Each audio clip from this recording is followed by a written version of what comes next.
Uang, harta, benda boleh dibagi-bagi, tapi kalau sudah masalah cinta tidak akan bisa dibagi-bagi. La yajtami'ani fi qalbin wahidin. Tidak mungkin cinta dapat dibagi dua, sementara hati manusia cuma ada satu. Betul?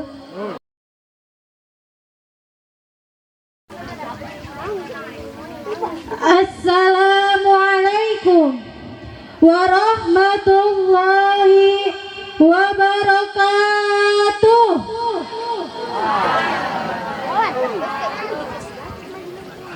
Alhamdulillahilladzi qala wa ma khalaqtul jinna wal insa illa liya'budun. Wassalatu wassalamu ala khairi khalqillah sayyidina wa maulana Muhammadin sallallahu alaihi wasallam wa ala alihi wa sahbihi ajmain, amma ba'du. Hadratil mukarramin wal muhtaramin, para alimil ulama, para ustadz wal ustazah, para sewan guru, para santri wal santriyah, para guru bil khusus Sayyikhuna al-Ustadz alladzi lam yudhkar ismu ta'ziman wa takriman lah. Bu, Ibu ingin tidak punya suami yang baik? Nih ya Bu, menurut Ibu suami yang baik itu seperti apa Bu? Yang banyak duitnya? Apa yang gede anunya? Aduh, apa ya? Maksud saya, apa yang besar usahanya Bu? Nih ya Bu, saya punya beberapa pilihan. Yang pertama, lebih baik punya suami soleh tapi kere, apa lebih baik punya suami banyak duit tapi tukang kawin? Saya tentunya semuanya akan memilih yang ketiga ya Bu ya. Ya banyak duit iya, ya soleh juga iya. Nah itu baru cok gali gacok cok. Sekali lagi Bu, cok gali gacok cok. Kenapa semua wanita, bahkan mungkin semua wanita sedunia, tidak akan ada satupun yang rela hidupnya di madu? Betul Bu? Ini bukan urusan materi Bu. Masalah dunia boleh diberikan kepada siapa saja. Bahkan kita selaku istri harus mendorong suami kita agar banyak bersedekah kepada fakir dan miskin. Dan kita selaku istri harus mengarahkan suami kita agar selalu senantiasa mengasihani semua makhluk Allah. Tidak boleh satupun seorang istri yang menghalang-halangi suami jika suami ingin bersedekah, kalau memang ada barang yang harus disedekahkannya. Tapi yang menjadikan seorang istri tidak rela hidupnya di madu adalah karena seorang istri tidak akan rela ketika cintanya dibagi dua. Betul-betul apa betul Bu? Uang, harta, benda boleh dibagi-bagi, tapi kalau sudah masalah cinta tidak akan bisa dibagi-bagi. La yajtami'ani fi qalbin wahidin. Tidak mungkin cinta dapat dibagi dua, sementara hati manusia cuma ada satu. Betul? Jadi sudah jelas kalau hukumnya berpoligami adalah haram. Apa Bu? Nih Pak, nih toko si Bapak pura-pura torek. Jadi saya ulang lagi ya. Jadi hukumnya berpoligami adalah HARAM. Apa Pak? Halal. Halal. Halal koma. Kalaupun banyak hadis yang menerangkan atau yang membolehkan seorang suami untuk berpoligami, bahkan sudah jelas dalam Al-Qur'annya pun Allah memerintahkan dan membolehkan seorang suami untuk berpoligami. Fankihu ma tabalakum minan nisa'i masna sulasa wa ruba. Nikahilah oleh kalian perempuan-perempuan yang menurut kalian baik 2, 3 atau 4.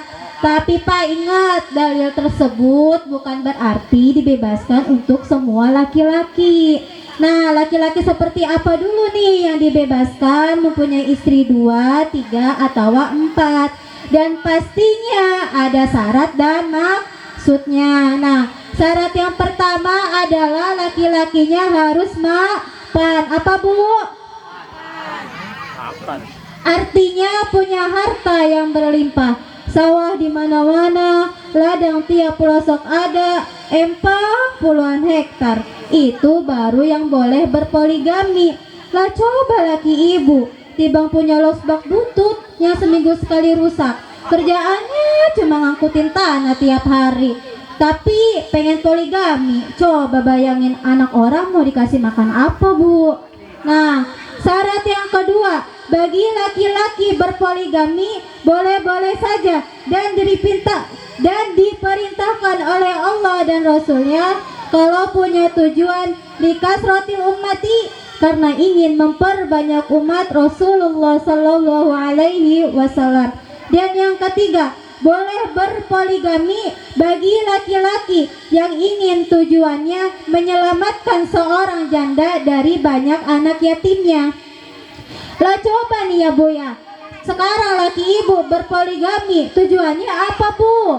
Laki ibu mah nih kalau berpoligami tujuannya cuma ngincer barang soek yang dipakainya di tempat poek, bari bau asin ikan perek.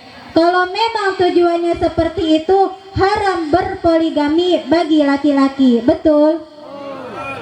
Bagi para ustadz, para kiai yang membolehkan dan membenarkan berdasarkan dalil-dalil Al-Quran dan hadis adalah para ustadz dan para kiai yang pemikirannya dangkal. Maka dalil tersebut dijadikan sandaran bahwa hukumnya berpoligami adalah sunnah Rasul. Dan memang sunnah, tapi sunnahnya bukan untuk tukang ojek Pak. Nih ya Pak, ingat, orang yang berpoligami jika ia tidak mampu atau bodoh, maka ia seperti orang yang memikul bambu di atas pundaknya. Jika tidak diikat dengan erat ujungnya, maka ujung bambu akan bercerai-berai kemana-mana. Yang satu ke atas, yang satu ke bawah, yang satu ke kanan, yang satu ke kiri. Begitu juga dengan laki-laki yang ingin berpoligami tanpa didasari materi dan ilmu, maka akan banyak melantarkan istrinya dan akhirnya anaklah yang menjadi korban. Betul? Akhirnya anak tidak akan merasa pede di depan teman-temannya karena merasa malu. Dan akhirnya si anak mencari kebebasan hidup dan bergaul kepada orang yang tidak benar perilakunya. Karena dalam benak si anak, bagaimana ia bisa menasehati anak-anaknya sementara ia sendiri tidak bisa menasehati dirinya sendiri. Betul? Karena dalam hati si anak cuman ada rasa benci dan tidak suka pada perilaku bapaknya. Rasulullah Sallallahu Alaihi Wasallam bersabda, "Wastausanu bin nisa'i khairan fa inna ma hunna awanin indakum." Aku wasiat pada kalian, pada istri agar banyak berbuat baik padanya, juga mengasihaninya dan menggaulinya. Maksud menggauli di sini bukan dalam tidur saja, tapi duduk beserta istrinya di rumah. Karena sesungguhnya kaum istri adalah tawanan bagi kalian. Pak, uang bukan segalanya, walaupun segalanya harus pakai uang. Kesenangan seseorang tidak bisa diukur dari uangnya, walaupun orang yang banyak uang itu senang. Betul? Tapi Pak ingat,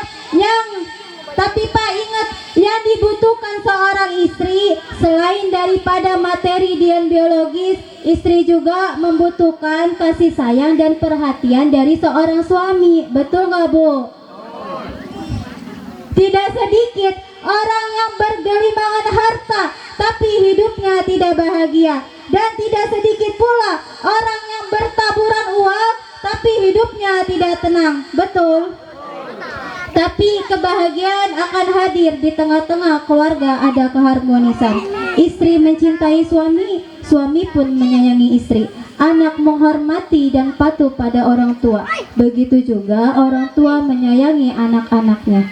Dengan begitu, walaupun hidup kita tidak sekaya orang lain, makanan kita tidak semewah orang lain, tapi insya Allah hidup kita akan dipenuhi kebahagiaan dan keberkahan dari Allah Subhanahu wa Ta'ala. Bu, nih ya Bu, Ibu bayangkan nih sekarang nih, Ibu makan enak, ada sate, ada rendang, ada jengkol sebagai penambah nafsu makan Ibu. Tapi suami Ibu kawin lagi, kira-kira Ibu bakal bisa makan tidak Bu? Bakal bisa makan tidak?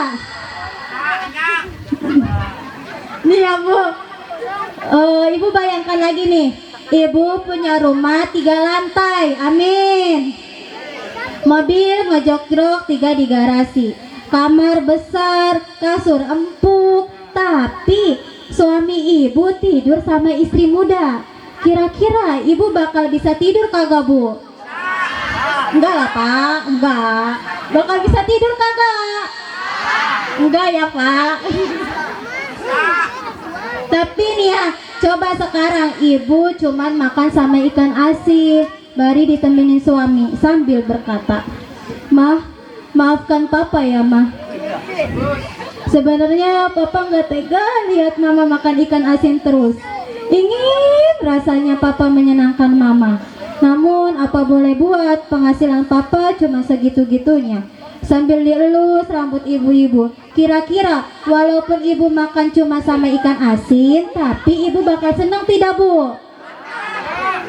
Bapak nih.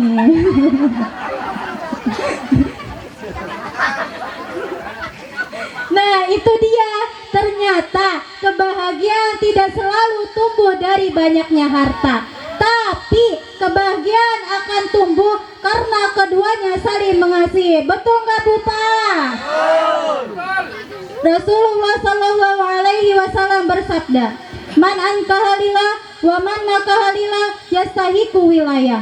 Jika orang yang menikah dan yang ditikahinya karena Allah saling mencintai satu sama lain, saling menghormati, saling mengasihi, dan saling menjaga perasaan, sesulit apapun keadaannya, maka insya Allah Allah akan membuka jalan keluar bagi usahanya. Artinya Allah akan memudahkan segala urusan rizkinya. Jadi intinya haram berpoligami bagi tukang ojek. Nah yang jadi tukang ojek jangan tersinggung ya Pak. Yang kedua, haram berpoligami bagi laki-laki yang ingin tujuannya hanya memuaskan hawa nafsunya saja. Kagak boleh lihat susu, ngaku punya proyek PBSU, padahal sama bininya di rumah kurang nyatu. Ketahuan mati kutu, kanu kolot tadi aku, kanu ngora ditinggang halu. Yang ketiga, haram berpoligami bagi laki-laki yang tak punya ilmu, karena akan menyiksa istri-istrimu, juga melantarkan anak-anakmu. Jangan turuti nafsumu, karena nafsumu akan menghancurkan hidupmu.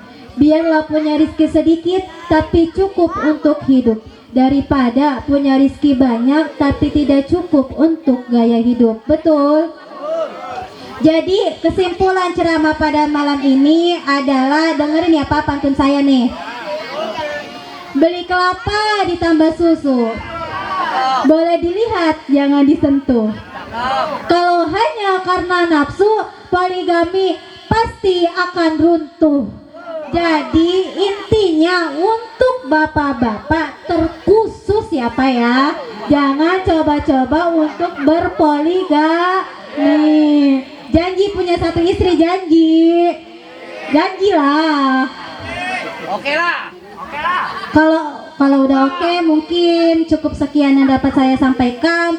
Semoga acara pada malam ini berjalan dengan lancar. Amin amin ya robbal alamin.